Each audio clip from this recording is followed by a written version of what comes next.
नमस्कार, गंगाजल न्यूज में आपका स्वागत है। मैं हूं आपके साथ आभा सोनी। फलौदी का सट्टा बाजार देश में चुनाव आते ही चर्चा में आ जाता है और इसका मुख्य कारण है कि इसका सटीक आंकलन। अब तक जितने भी चुनाव देश में हुए हैं उनमें फलौदी का सट्टा बाजार सदैव ही अपने सटीक अनुमान के लिए जाना जाता रहा है।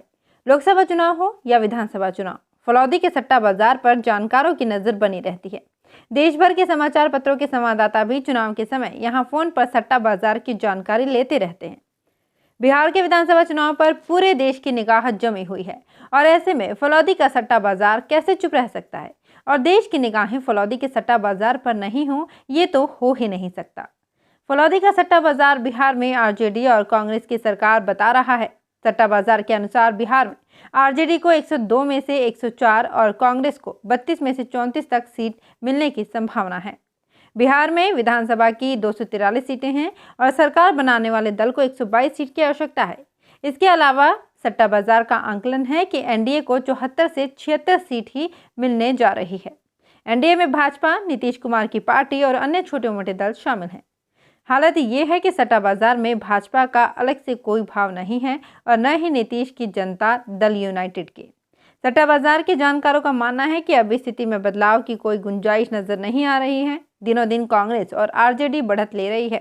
चुनाव में क्या होगा ये तो अभी कोई भविष्यवाणी करने की स्थिति में नहीं है, लेकिन फलौदी के सट्टा बाजार की अनदेखी नहीं की जा सकती इसके पुराने रिकॉर्ड को देखते हुए। मुख्यमंत्री अशोक गहलोत ने पटाखों से निकलने वाले विषैले धुएं से कोविड-19 से संक्रमित रोगियों एवं आमजन के स्वास्थ्य की रक्षा के लिए प्रदेश में पटाखों की बिक्री एवं आतिशबाजी पर रोक लगाने तथा बिना फिटनेस के धुआं उगलने वाले वाहनों पर सख्त कार्यवाही के निर्देश दिए हैं। इसे लेकर आज हमने एसडीएम यशपाल आहूजा से बात की कि किस प्रकार इन निर्देशों का पालन करवाएंगे। आप भी सुनिए बातचीत और अभी से दिमाग में बैठा लीजिए कि दीपावली पर इस बार पटाखे नहीं बजाएंगे, वरना प्रशासन जिस प्रकार की तैयारी में है उससे आप किसी संकट में फंस सकते हैं। सुनिए एसडीएम यशपाल आहूजा से बातचीत। हाँ सर, पटाखों को लेकर कुछ सरकार की गाइडलाइन आई है तो सर बताएं। हाँ जी, राजस्थान सरकार ने एक गाइडलाइन जारी की है और उसमें बताया है कि पटाखों की बिक्री और पटाखे बजाने पर पूर्णतः प्रतिबंध है, यानी कि आतिशबाजी का विक्रय और आतिशबाजी का प्रयोग पूर्णतः वर्जित किया गया है। साथ में यह भी बताया गया है कि जनहित में जो भी व्हीकल्स हैं जो धुआं फैला रहे हैं या आवाज़ कर रहे हैं, प्रदूषण कर रहे हैं, उनके खिलाफ भी कार्रवाई की जाएगी, क्योंकि मोटरसाइकिल से पटाखे बजाना या ये आतिशबाजी वाले पटाखे बजाना, इनसे धुआं निकलता है और उस धुआं निकलने से जो है कोविड के पेशेंट्स हैं उनकी जो है उनको नुकसान हो सकता है। इसलिए सरकार ने गाइडलाइन जारी कर दी है और आदेश किया है। हमें आदेश की प्रति मिल गई है, ये गाइडलाइन की प्रति मिल गई है और इसमें क्लियर कर दिया है। और मैं जनता को भी ये बताना चाहता हूँ कि हर तरह के आतिशबाजी का उपयोग, आतिशबाजी करना, पटाखे बजाना और किसी भी तरह के पटाखे का विक्रय करना दोनों ही प्रतिबंधित हैं। और किसी भी तरह का ऐसे व्हीकल को अगर आप लेके चल रहे हैं जो प्रदूषण कर रहा है, भले ही वो ध्वनि प्रदूषण है या उसका धुएं से प्रदूषण कर रहा है, तो दोनों के खिलाफ में कानूनी कार्रवाई की जा सकती है। आवाज़ की बहुत तेज आवाज़ में चलाते हैं सर। हाँ, जो भी प्रदूषण नियंत्रण अधिनियम में प्रदूषण फैलाते हैं सर, ध्वनि प्रदूषण नियंत्रण अधिनियम में ऐसे जो भी व्हीकल्स हैं या ऐसे जो भी पटाखे बजाने वाले हैं या पटाखा विक्रय करने वाले हैं, इन सब के खिलाफ कार्रवाई की जाएगी।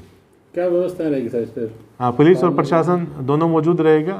नायब तहसीलदार जी हैं, तहसीलदार हैं और मैं हूँ, तीनों एग्जीक्यूटिव मजिस्ट्रेट। हम कानून व्यवस्था की पालना के लिए दीपावली में यहीं हैं और दीपावली के दौरान ये कोई भी गाइडलाइन का उल्लंघन ना करे, इसके बाबत पेट्रोलिंग रहेगी और पुलिस और प्रशासन जो है वो 24 घंटे मौजूद रहेगा। फायर ब्रिगेड की व्यवस्था रखी जाएगी।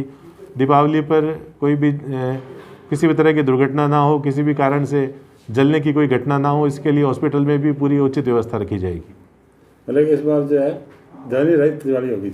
हाँ, हम जनता से अपील करते हैं कि प्रदूषण रहित दिवाली मनाएं, ताकि कोविड-19 के अगर कोई पेशेंट्स हमारे बीच में हैं तो उनके स्वास्थ्य कोई विपरीत प्रभाव ना पड़े और सभी लोग जल्दी से जल्द स्वस्थ हो जाएं।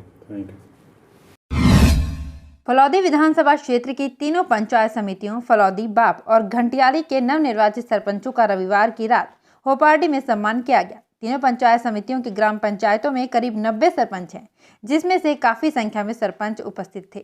कार्यक्रम का आयोजन मया कोरिया के समाजसेवी सरपंच इलमदीन मेहर की ओर से किया गया था। मुख्य अतिथि कांग्रेस नेता महेश व्यास थे और अध्यक्षता पूर्व सरपंच शम्मू खान ने की। विशिष्ट अतिथि पालिका अध्यक्ष पन्नालाल व्यास, नगर पालिका उपाध्यक्ष सलीम नागौरी, मौलवी रहमतुल्लाह, RK मेहर, मौलाना रईसुद्दीन थे। इस अवसर पर सरपंच मोहम्मद अली, इनायत खान, मौलवी रहमतुल्लाह, RK मेहर, यारू हाजी, मुबारक, मौलवी जमालदीन, मौला बख्श, शिशपाल बिश्नोई, शंभू खान, इनायत खान, राजू सिंह बैंगटी, खुदा बख्श मेहर, निजामुद्दीन, जब्बार खान, बच्चू खान, शमसुद्दीन, सदीक, उमरदीन, प्रेम सिंह राजपुरोहित सहित दर्जनों सरपंचों का साफा, माला और शाल पहनाकर सम्मान किया गया। कार्यक्रम का संचालन एडवोकेट समस्तदीन मंगलिया ने किया। कांग्रेस नेता महेश व्यास ने कार्यक्रम के आयोजन के लिए सरपंच इलमदीन की सराहना करते हुए कहा कि सरपंचों का सम्मान कर इलमदीन ने एक नई परंपरा कायम की है और सभी सरपंचों को ये समझ लेना चाहिए कि आप ग्रामीण विकास की धुरी हैं, जिस पर गांवों का विकास निर्भर है। सभी सरपंचों को अपने अपने क्षेत्र में विकास की योजनाएं बनानी चाहिए और राज्य सरकार की योजनाओं से अधिकाधिक लोगों को लाभान्वित करना चाहिए। नगरपालिका के उपाध्यक्ष सलीम नागौरी ने कहा कि आपकी पंचायत के लोगों ने बड़ी उम्मीदों से आपको चुनकर भेजा है और अब आपकी जिम्मेदारी है कि उनकी उम्मीदों पर खरे उतरें। राज्य सरकार भी चाहती है कि ग्रामीण क्षेत्रों का अधिकाधिक विकास हो ताकि वे शहर पर निर्भर नहीं रहें। पालिका अध्यक्ष पन्नालाल व्यास, पूर्व प्रधान माणक मेघवाल, RK मेहर, वरिष्ठ नेता शम्मू खान, मौलवी रहमतुल्लाह, रमेश पालीवाल ने भी विचार व्यक्त किए। कार्यक्रम आयोजक सरपंच इलमदीन मेहर ने कहा कि सभी सरपंच मिलकर इस बार विकास का नया इतिहास लिखेंगे। उन्होंने सभी अतिथियों और सरपंचों का आभार व्यक्त किया। और मेरे साथी सरपंचगण जो पधारे, आपने समय निकाल के इसके लिए मैं आभारी हूँ और मेरा दोस्त बढ़ाया, इसके लिए आपको बहुत बहुत धन्यवाद। और सभी से आपको कहना चाहता हूँ, भोजन करके जाना, कोई भी भोजन न जाए। धन्यवाद। जय हिंद, जय भारत। बहुत बहुत धन्यवाद। दीपावली का अवकाश घोषित करने की मांग को लेकर सोमवार को शिक्षक संघ अंबेडकर ब्लॉक बाप ने राज्य के मुख्यमंत्री व शिक्षा मंत्री को उपखंड अधिकारी बाप के मार्फत ज्ञापन सौंपा। इस मौके पर ब्लॉक बाप अध्यक्ष गोरखाराम शेखा सर मौजूद थे। गंगाजल न्यूज के साथ बने रहने के लिए धन्यवाद। और हाँ, अगर अभी तक आपने गंगाजल न्यूज को सब्सक्राइब नहीं किया है तो सब्सक्राइब कर लें ताकि हर नई अपडेट हम आप तक पहुँचा सकें।